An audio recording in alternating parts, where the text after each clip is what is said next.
High বন্ধুরা, আসসালামু আলাইকুম। আমি মোহাম্মদ আলামিন প্রত্যেক দিনের মতন একটি ভিডিও নিয়ে আসলাম। আজকের মেন আলোচ্য বিষয় হচ্ছে আলু চাষ। তো আপনারা দেখতে পাচ্ছেন এই গাছ বাঁধা দেওয়া হয়েছে। তো এই গাছের বয়স আনুমানিক 28 দিন। তো এই ঠিকানাটি হচ্ছে বগুড়া জেলার শাহজাহানপুর থানা খড়না ইউনিয়ন।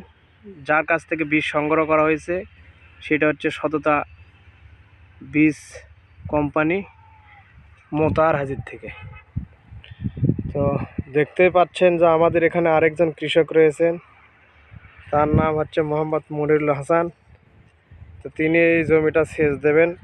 প্রথম সেচ দিয়েছিলেন, আজকে দ্বিতীয় সেচ দেবেন। আর এটা প্রথম সেচের পরে দ্বিতীয় সেচে গাছ উঠেছে। গাছটা দেখতে পাচ্ছেন আপনারা, মোটামুটি আলহামদুলিল্লাহ যা আছে আলহামদুলিল্লাহ অনেক ভালো।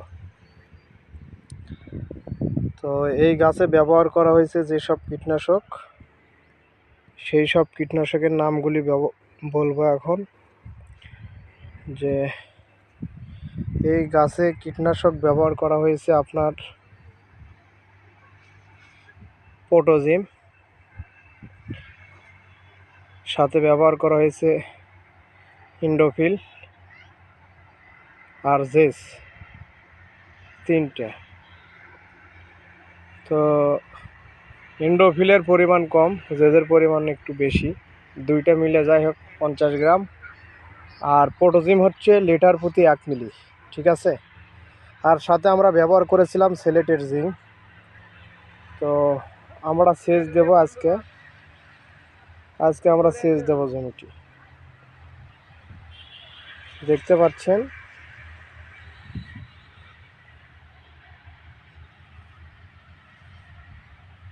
কোনো জায়গায় বীজ মার যায়নি, কোনো জায়গাতে বীজ মার যায়নি আল্লাহর রহমতে। হ্যাঁ,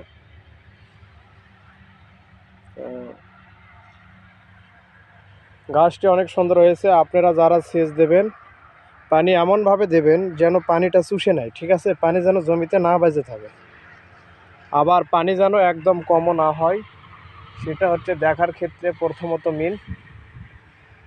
আপনারা দ্বিতীয় স্প্রে দেবেন যেগুলো ম্যানকোজেব, সাথে আপনারা ব্যবহার করতে পারবেন গ্লাক্সি অথবা অ্যামিস্টার টপ, লিটার প্রতি 1 মিলি করে।